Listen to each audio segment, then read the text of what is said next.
This is a Pantheon guide to top lane, featuring the sleeve.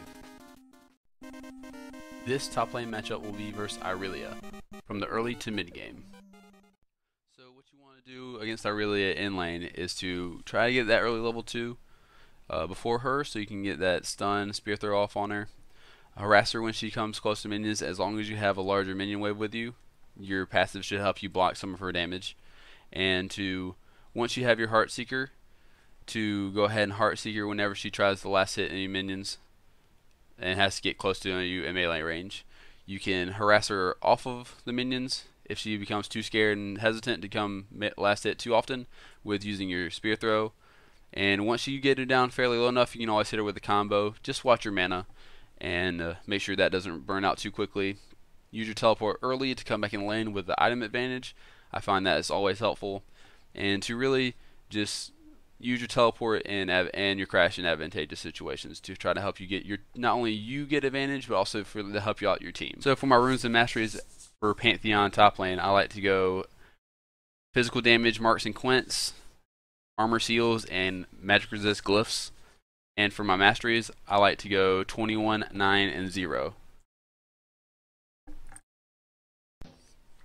So based on their team comp, I'm really looking at the fact that they have just Irelia as a kind of main tank, and there's also my top lane counterpart, and the fact they have a whole bunch of squishies for the most part.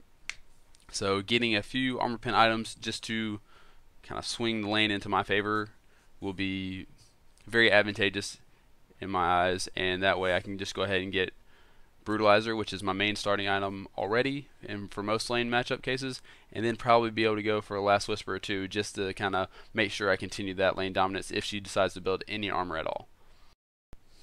As far as moves I like to max first, I like to max my Q, my spear throw first, with my Heartseeker second, and then I do get a point in my stun, my W, at level 2. So I start with Q at level 1 most of the time, then W, then my E, then max out my Q as best as possible, as fast as possible. And really I do that because the Q allows me to keep pressure on and harass on Irelia while she's not always in melee range. She has the ability to dash in and then still and then walk back out, so she's not always in melee range for my Heartseeker, not always in range for that, so the harass isn't as consistent as just queuing her. And that way I can also pressure her off the wave itself and really make her hesitate before she tries to come in and get CS, and also knock her down a good chunk before she tries to trade with me in general. Looks like we're going for a little bit of level 1 cheese here. Just trying to catch them out bot lane in the tri-brush in case they don't ward or just come in there a little late to check it. If we had everybody with us, this probably would have been an easy kill, but since we don't, I believe Corky still gets away with a little bit of health, forces his flash out. I also happen to take W just to kind of give us that early advantage to actually make this pick. So that does suck in the fact that I won't have my Q for lane phase, my spear throw. But it's not too bad considering I can get my shield up if need be if I really tries to get aggressive. But most likely that will probably just be kind of auto attacking for the first level anyways, not really getting too aggressive. If she does, I'll still have my shield, but it does it does suck a little bit in the fact that I won't have my spear throw to harass her at level 1.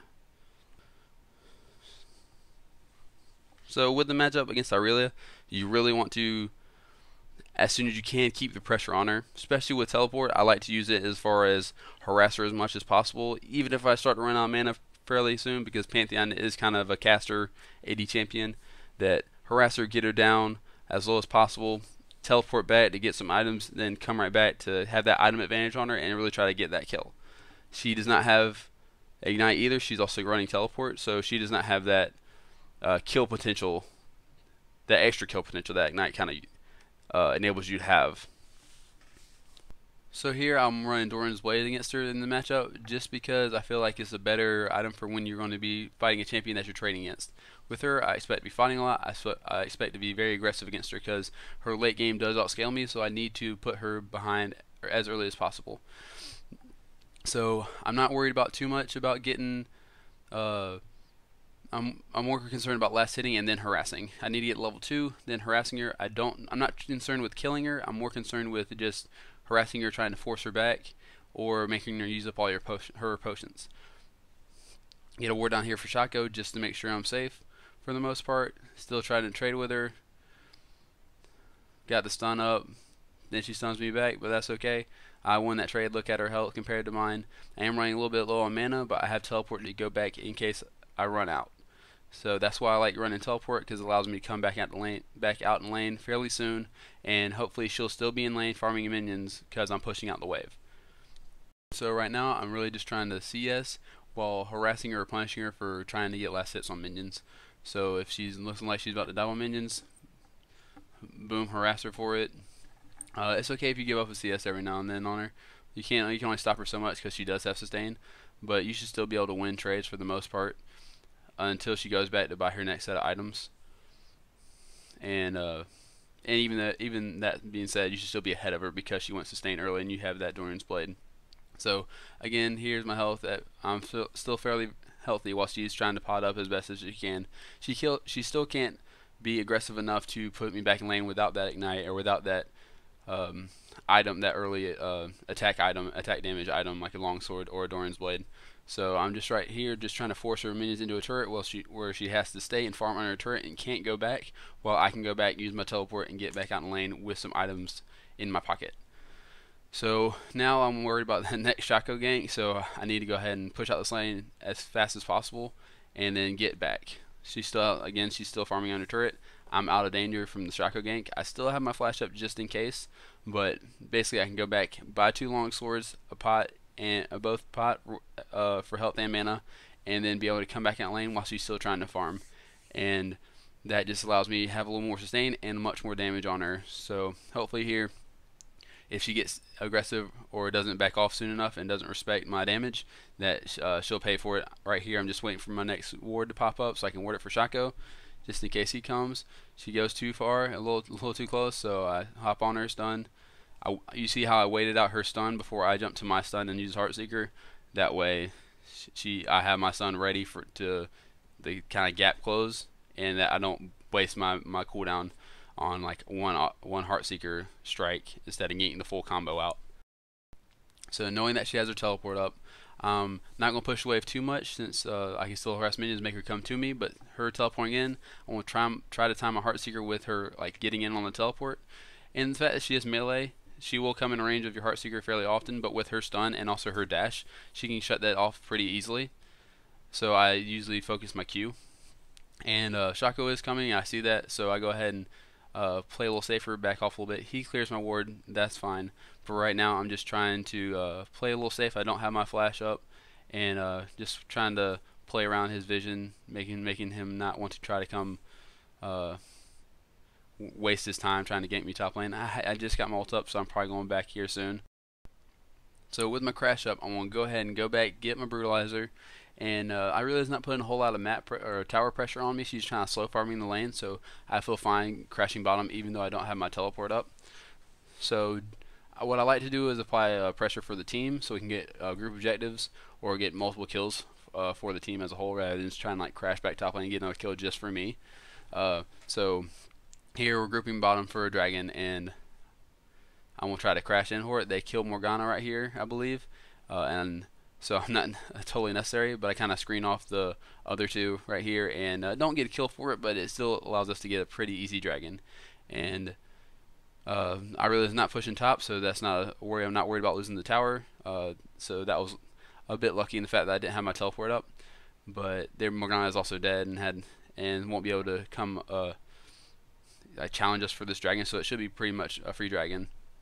And really that's what I like to do. Like that's really I think the best situation for Pantheon is like whenever you have your crash up and teleport up, try to help out other lanes as best as you can, either crashing mid, crashing bottom. Crashing bottom is nice because there's more people to kill generally, but just helping out your team and pressuring the map for group objectives, map objectives, rather than just trying to get another kill in top lane. This will allow it for a little bit easier time later on in the game where all the pressure is not on you if you get fed. Whereas like you can help your team get kind of fed as a group. As you can see, we're doing pretty well as a team. She has hit 6, so her trading will be a little bit better. She'll have a little bit more sustain with her ult. And you see here that I'm using my Heartseeker to try to clear the wave, but she counters it very well using her stun, and that's really what you need to try your best not to do when playing against Irelia, is that when you're channeling that, either try to wait for her to already use her stun, or just use it in a situation where it's not going to hurt you too bad, especially if you're trading with her. Then that's that's a little bit different. Then you try to bait the stun out of her if you're getting aggressive, and then use the stun Heartseeker combo. And here I'm low on mana, and I know that I'm just trying to play safe. I don't have any wards up, and really just really get as much CS as I can, as my ult and my TP are coming up off of cooldown very soon. The wave's still pushing in my favor, so I should be able to get a few last hits. If she gets aggressive, she still won't be able to kill me, but it's still important to be casting your spells when you can, not burning your mana too hard, and auto-attacking to keep that shield up. Yeah, so she still won't be able to kill me because of the fact that she doesn't have that ignite, but she also so she has teleport like me. As the same can be said if I took ignite, and I would have much more killing potential. I probably would have killed her more often in lane, but the fact that the extra added mobility, map mobility, the added team, that team aspect that you can have with teleport, I think is just a better overall.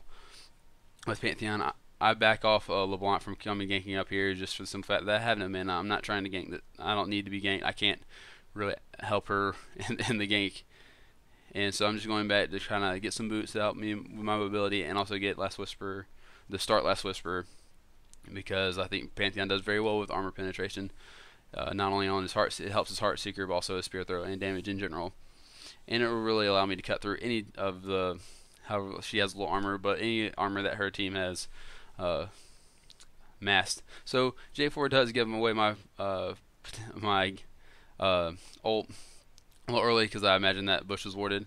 But the fact she doesn't have a flash up, this was just really good timing by J4. I don't know if he timed it or what. It just happened to be really good timing by him, because her flash is practically on the same cooldown as mine, so it'll be up in the next couple of seconds. But it was just a good game by J4, and we punished her for overextending a little bit, even though she should have known that my crash was up by now. So now I'm just trying to push in the wave and make sure that she misses on some CS. And so I can go back. I have teleport up. I can use that to get to anywhere on the map if I need to. Again, helping with that team pressure, that map pressure, wherever I need to go.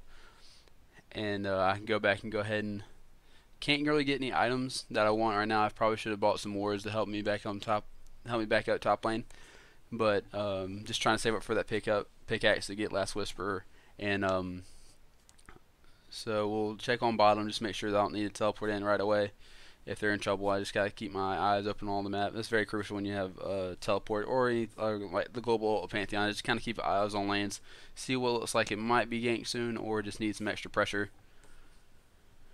And so she's pushing out the wave pretty quickly. Again, I don't have my ward, so I couldn't place any right there in case of a Shaco gank.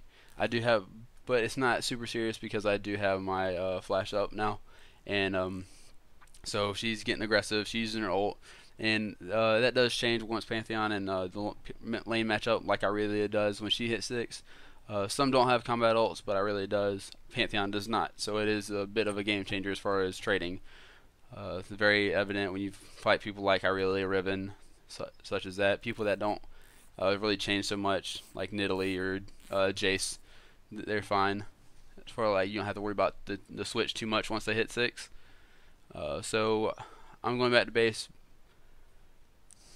Still can't really buy anything, but I see that bomb's getting teleported on. There's a fight there, so I try to counter her teleport, which again is very crucial. I engaged on Morgana because they had Irelia wrapped up with she was largely outnumbered, but I'm able to still get the last hit on her because she does try to fall back. Here I get a little over aggressive and try to pick off that Morgana. I was going to flash in to kill her, but because I got stuck in the bubble, I needed to flash out. But again, because of the teleport, we were able to get some map pressure, get this turret, and able to kind of again add to our lead and get objectives. So now I can go back, I can get my pickaxe for my next part of Last Whisper, and also I'll get the magic resist item to help out build into Merc Treads, because I like that boost. One, because it gives me the added magic resist, which is nice, but also gives me the ability to combat some of the CC on their team, and like the stun of Irelia or the Morgana and such. But now I'm going to get the head back out. Callisto went out and took my top lane, but I can go ahead and pressure other parts of the lane with my ult.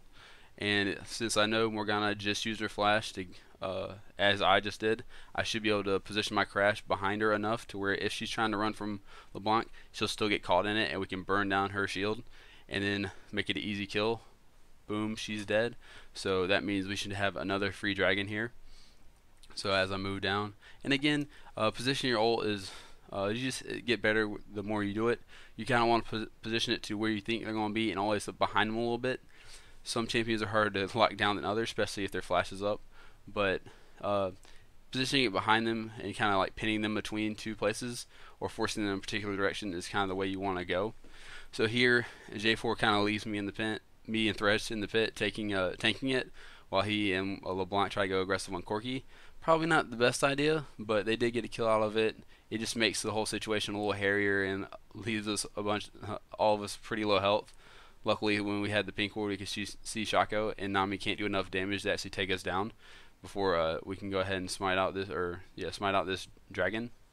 So here, I still want to go back and complete my last Whisper, but since I don't have enough money for that, I'm going to go ahead and get my boots, my Merc Treads up, and I believe I would have gotten a health crystal if it would have built into the Giant's Belt like it does now, because I'll probably want that Giant's Belt very soon, because J4 doesn't build tanky right away. He kind of gets there, like most junglers, the first is their damage item, like their warrior or such, before they get too tanky. So just to have a little bit of more survivability in the fight when I do a solid amount of damage already. And here I'm just trying to help out Callista, position myself to where if she gets engaged upon, that I can kind of come help her, almost like a counter gank, if you will.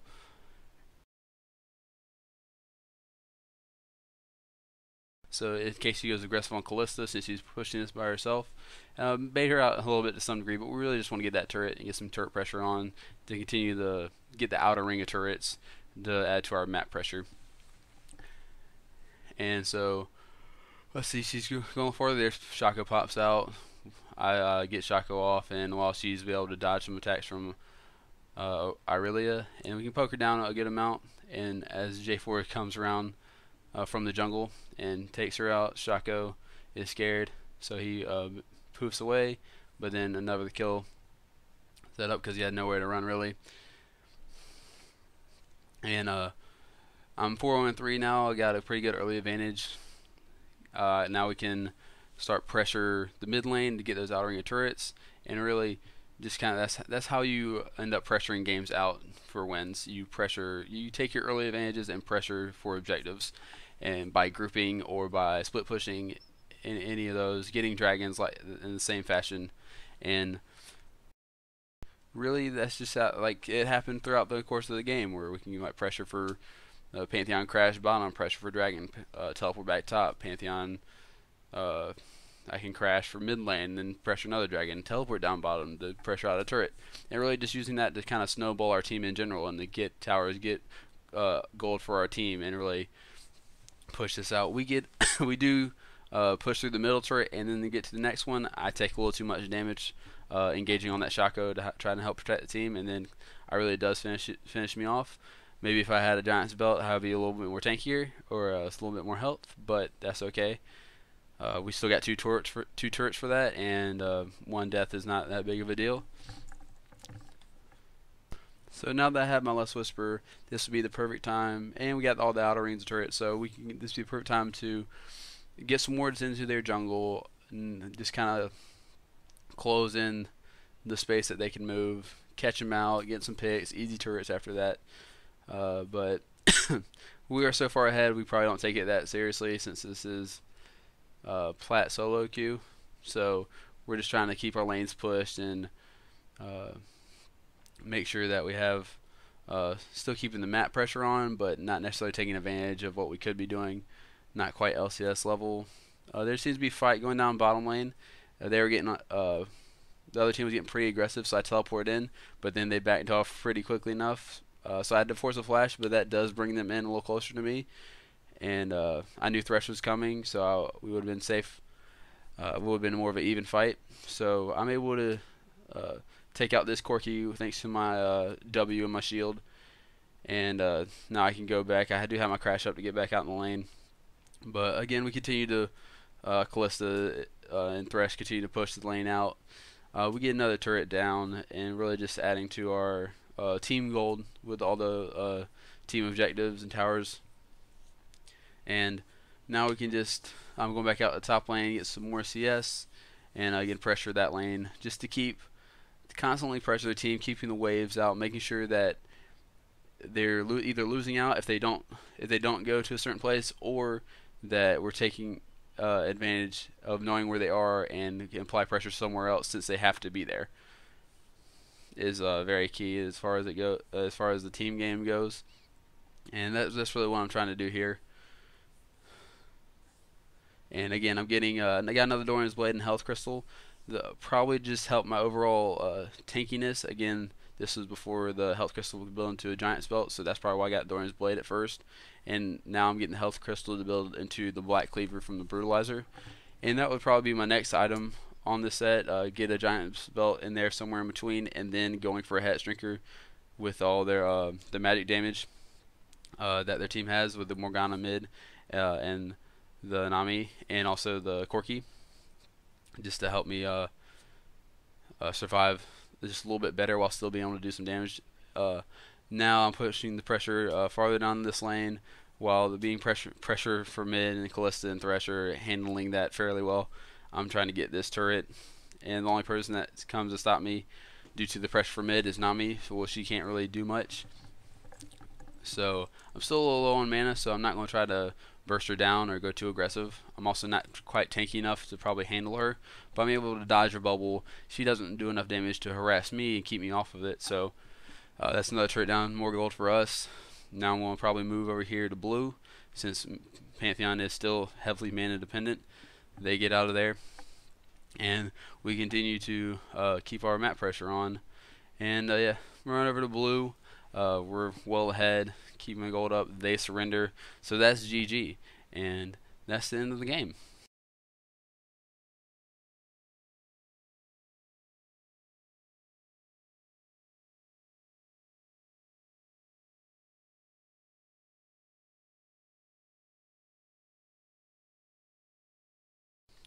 Hey guys, thanks for watching my video, and I really appreciate it. Hope you learned a little something from it, and it helps improve your game in League of Legends with Pantheon Toplane.